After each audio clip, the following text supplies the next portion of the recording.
संवाददाता विपिन चंद्रा। विपिन, प्रधानमंत्री हल्द्वानी पहुंच रहे हैं, किस तरह की तैयारियां आप देख पा रहे हैं?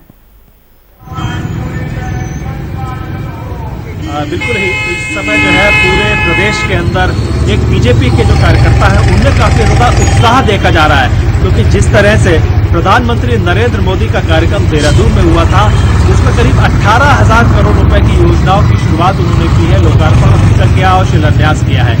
ऐसे ही जो है कुमाऊं में भी पहली बार हल्द्वानी में एक बार दौरा होने जा रहा है और दौरा काफी महत्वपूर्ण है। करीब हम आपको बताना चाह रहे हैं कि ठीक हमारे पीछे हम लोग जो तिकोनिया चौराहे पर हैं, प्रधानमंत्री नरेंद्र मोदी जो दीनदयाल उपाध्याय जी की मूर्ति है वहां पर माल्यार्पण करके वो सीधे मंच की तरफ रवाना होंगे। एमबी इंटर कॉलेज के जो मैदान है वहां पर 17,500 करोड़ रुपए की योजनाओं की शुरुआत और लोकार्पण और शिलान्यास यहां पर करेंगे। उसके अंदर करीब 93 किलोमीटर की जो नेशनल हाईवे है, जो काशीपुर से नेशनल हाईवे है, वो यहाँ पर उसकी शुरुआत करी जाएगी। इसके अलावा टनकपुर पिथौरागढ़ का जो ऑल वेदर रोड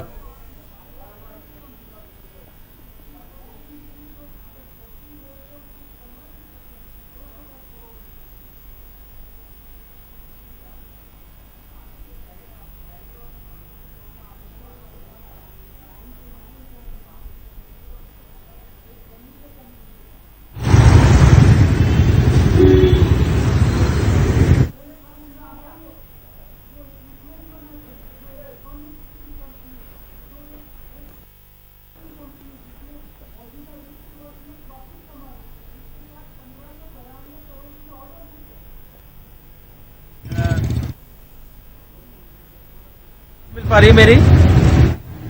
हाँ, बिल्कुल। यहाँ प्रधानमंत्री नरेंद्र मोदी का जो कार्यक्रम है वो काफी महत्वपूर्ण इसलिए भी है चूंकि करीब उनका जो कार्यक्रम हो जाएगा वो 1 बजे के लगभग हल्द्वानी में पहुंच जाएंगे और 1:15 बजे के लगभग बीजेपी के जो प्रदेश अध्यक्ष है मदन कौशिक यहाँ पर कार्यक्रम में यहाँ पर मौजूद रहेंगे। उनका पहले स्पीच होगी, ठीक उसके बाद 1:20 पर जो कार्यक्रम है वो मुख्यमंत्री पुष्कर सिंह धामी यहाँ पर अपनी स्पीच देंगे। उसके बाद प्रधानमंत्री नरेंद्र मोदी बटन दबाकर सभी योजनाओं की शुरुआत और शिलान्यास और लोकार्पण करेंगे। 17,000 करोड़ रुपए की जो योजनाएं उसको लेकर यहाँ पर काफी ज्यादा उत्साह देखा जा रहा है कुमाऊं के अंदर, क्योंकि ये सभी परियोजनाएं कुमाऊं परिक्षेत्र की हैं। इसमें जल विद्युत परियोजनाओं से लेकर उत्तराखंड का जो इंफ्रास्ट्रक्चर है उसको लेकर यहाँ पर शुरुआत करने वाले हैं। जो मोदी जी की स्पीच है करीब 1:30 बजे के लगभग यहाँ पर मोदी जी की स्पीच शुरू होगी और वो लगभग 2 बजे तक चलेगी और ठीक 2:15 बजे के लगभग वो हल्द्वानी के आर्मी हेलीपैड है वहां से वो रवाना हो जाएंगे अपने गंतव्य की ओर, दिल्ली की ओर। तो अहम बात यही है कि प्रदेश के अंदर एक उत्साह देखा जा रहा है, बीजेपी कार्यकर्ताओं के अंदर काफी ज्यादा उत्साह देखा जा रहा है और कोई बड़ी घोषणा वो यहाँ पर कर सकते हैं, क्योंकि जब देश नरेंद्र मोदी हल्द्वानी या फिर और जगह इलाकों में आते हैं तो कहीं ना कहीं एक बड़ी घोषणाओं की शुरुआत करते हैं, जिसके बाद ये माना जाता है कि कहीं ना कहीं यहाँ पर भी कोई बड़ी घोषणा हो सकती है, जिसके इंतजार उत्तराखंड के लोग कर रहे हैं। हम लोग आपको बताना चाहेंगे कि जिस हम लोग खड़े हुए हैं वो तिकोनिया वाला इलाका है। मैं अपने साथी से कहूंगा कि वो थोड़ा सा दिखा पाए। यहीं पर देश के प्रधानमंत्री नरेंद्र मोदी दीनदयाल उपाध्याय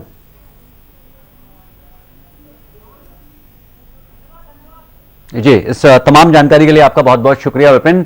और सहारा समय की एसोसिएट एडिटर ज्योत्सना देहरादून से हमारे साथ जुड़ रही हैं। ज्योत्सना, चुनावी नजरिए से आप प्रधानमंत्री के इस दौरे को कितना अहम मानती हैं? बहुत बड़ी सौगात होता है, खास तौर पर उत्तराखंड जैसे छोटे सी राज्य के लिए जहाँ विकास की बहुत ज्यादा दरकार है। आप जानते हैं कि इसी महीने की 4 तारीख को देहरादून में प्रधानमंत्री मोदी की रैली हुई थी और तब भी उन्होंने लगभग 17,000 करोड़ से ज्यादा की सौगातें वहां पर दी, जिसमें कई शिलान्यास थे, लोकार्पण थे और उसके अलावा उत्तराखंड से जो एक अपना स्वाभाविक लगाव है उसे दर्शाने में कभी नहीं चूकते हैं। अभी तक सब लोग जानते थे कि वो केदार बाबा और बद्रीनाथ आगाध श्रद्धा रखते हैं, माँ गंगा के प्रति आगाध श्रद्धा रखते हैं। गंगोत्री यमुनोत्री से लेकर बद्रीनाथ केदारनाथ धाम में वो लगातार बने रहे। जब वो सक्रिय राजनीति में भी नहीं थे, न उन्होंने उस समय राजनीति में आने की कोई कल्पना भी की, तो एक उनका लगाव है और वो लगाव वो हमेशा देहरादून से दर्शाते रहे। अगर आज मैं हल्द्वानी की रैली की बात करूं तो सबसे बड़ा अचीवमेंट तो ये होगा कि हल्द्वानी में 25 साल बाद कोई प्रधानमंत्री रैली करेगा। जो जानकारी मिली है उसके मुताबिक 1996 में तत्कालीन प्रधानमंत्री देवगौड़ा की वहां पर रैली हुई थी और उसके बाद किसी प्रधानमंत्री ने हल्द्वानी में रैली नहीं की है। अधिकतर प्रधानमंत्री जो भी होते हैं वो रुद्रपुर को चुनते हैं, क्योंकि रुद्रपुर में यह माना जाता है कि बड़ा ग्राउंड है, बड़ी वो पूरे कह सकते हैं कि तराई से लेकर के पूरी एक बेल्ट को और यूपी की भी बेल्ट को कवर कर देता है।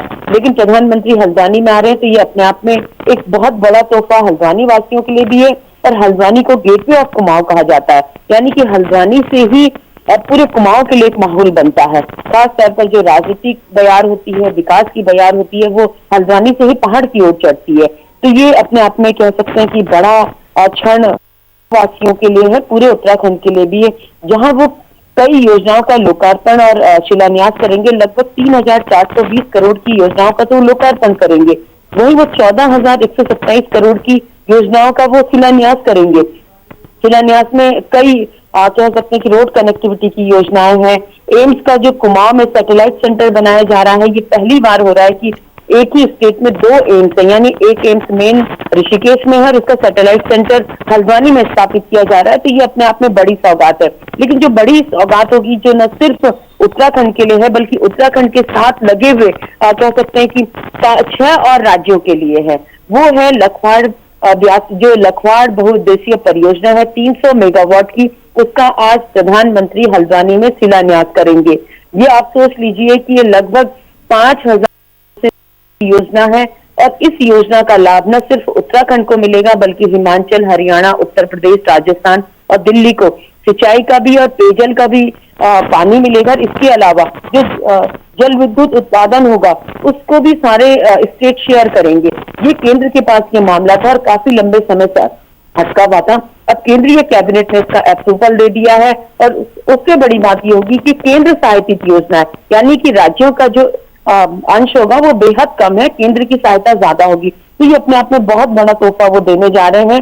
और बीजेपी के लिए तो वैसे भी प्रधानमंत्री मोदी ट्रम्प कार्ड है।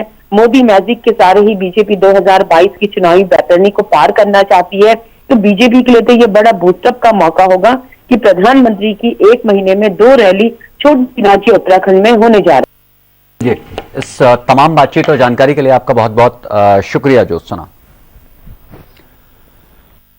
यहाँ वक्त हो चला एक छोटे से ब्रेक का। ब्रेक के उस पार भी खबर सिलसिला जारी रहेगा।